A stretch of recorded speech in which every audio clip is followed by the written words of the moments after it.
Well, I can tell you why I believe the city hired the Urban Land Institute to come in a few years ago to talk about redeveloping downtown. I think that was $138,000 spent to cover their asses.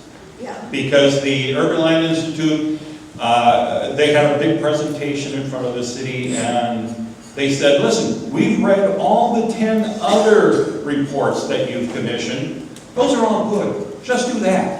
But the most important thing is, you've got to work together with the Church of Scientology. You've got to be partners.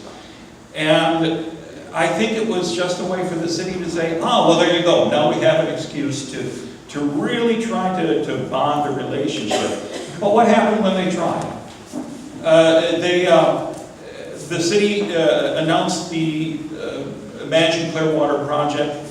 David Miscavige didn't get the piece of property he wanted for a pool, for a condo. So he viciously attacked the head of the aquarium, David Yates, and cut off all communications with the city and bought up all the property with cash and LLCs. So we still haven't heard what they're planning to do with that. And that's why it's so important that we consider carefully how we go forward with Imagine Clearwater. Because if Scientology is going to just keep those buildings empty and keep being a deterrent for people coming downtown, we need to know that before we spend all this money.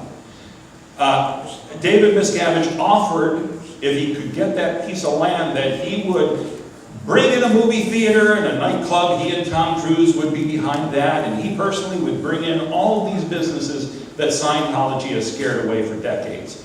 Well, it's up to him to now come through. He owns half the downtown. He needs to start bringing some of those businesses here to show that they can be a help.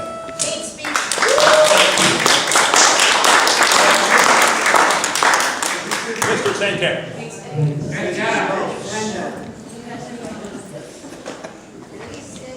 What was the question again?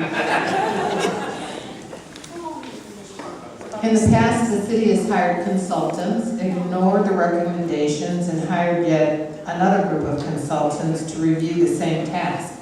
What will you do to ensure good project management? When you have a preset notion of what you want, and you pay for a consultant to come in and they don't tell you what you want to hear, then you spend more money for another one and another one and another one.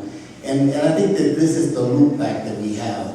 We have people that want to hear something and they want to have that paperwork to be able to affirm that that is there.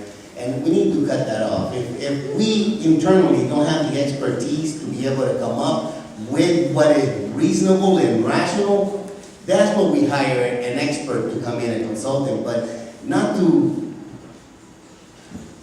be able to get that we want, to be able to reinforce that information. You know, the reason why I asked the question is because I got lost, you know, in some of the things that were being said. It just baffles me.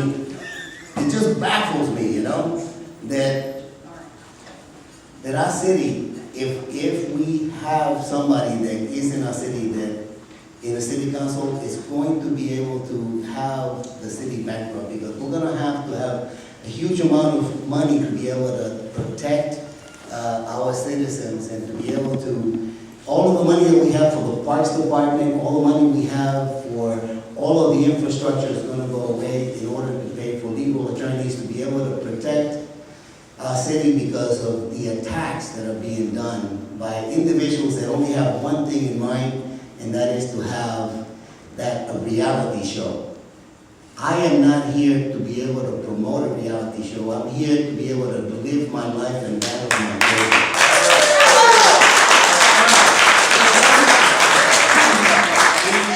We need to minimize the cost by being able to have somebody in this office that will not cause additional costs to our city.